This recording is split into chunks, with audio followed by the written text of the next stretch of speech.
Hello everyone, welcome to knowledge of law. Guys, एक viewer हैं जिनकी क्वेरी है कि मैम मेरी एलएलबी की डिग्री कंप्लीट हो चुकी है, तो क्या मैं अपनी चेयर लगा के बैठ सकता हूँ?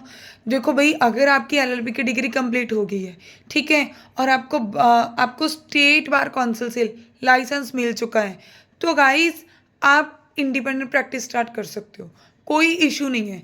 हम सीनियर के अंडर में तो इसलिए ज्वाइन करते हैं कि हमें थोड़ी बहुत कोर्ट की प्रोसेसिंग की, कोर्ट की प्रोसीडिंग की नॉलेज हो जाए कि कोर्ट की जो प्रोसीडिंग है, जो ट्रायल चलता है, वो कैसे चलता है।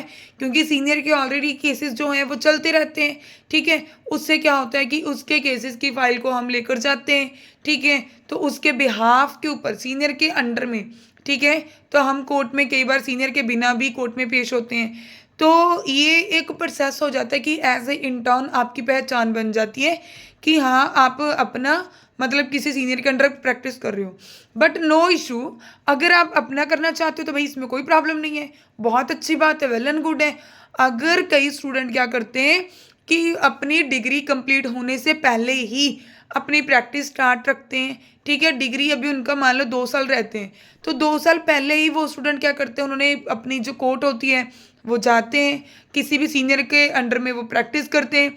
आफ्टर देन जब उनकी एलएलबी की डिग्री हो जाती है, तो वो भी भाई उनके पास अपॉर्चुनिटी होती है कि अगर उनके खुद के क्लाइंट आ रहे हैं, जो उनका मन है, काम तो नहीं आ जाता है, क्योंकि मैं पता चल जाता है कि क्या क्या क्या प्रोसीडिंग होती है।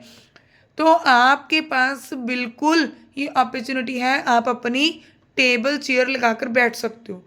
अगर चैम्बर लेना है तो चैम्बर ले लो, अगर नहीं चैम्बर अभी लेना, रुक कर लेना है, तो भैया आप अपनी टेबल चेयर लगा के भी बैठ सकते हो। बस इसमें यही होता है कि आपको अगर डेली रूटीन के आपके क्लाइंट आ रहे हैं, आपका डेली खर्चा निकल रहा है, वेल एंड गुड है भाई। अगर आप अपनी धीरे धीरे करके क्लाइंट जोड़ भी लोगे, ये भी बहुत अच्छी बात है, कोई इशू नहीं है।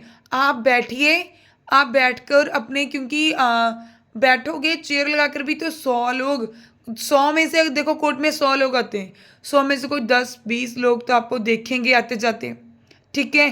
कोई 10-20 में से कोई कोई 5-6 लोग भी आपको मिल जाएं, डेली की बात कर रही हूँ, मिलने आ जाएं, तो उनमें से 6-7 लोगों में से भी कोई 1-2 बंदा भी आपको कोई काम दे जाए डेली में, तो भाई देखो 30 दिन है, 30 दिन में अगर 15 लोग भी ऐसे मिल जाएं आपको, जो आपको काम दे जाएं 1-2 दिन में, ठीक है, मेरा ये करवा दो, मेरा ये काम करवा दो, तो भी उसमें तो आपका बेनिफिट ही है, कोई नुकसान नहीं है। ये मत सोचो कि जो आपका फ्रेंड सर्कल है उनमें से कोई बैठा या नहीं बैठा।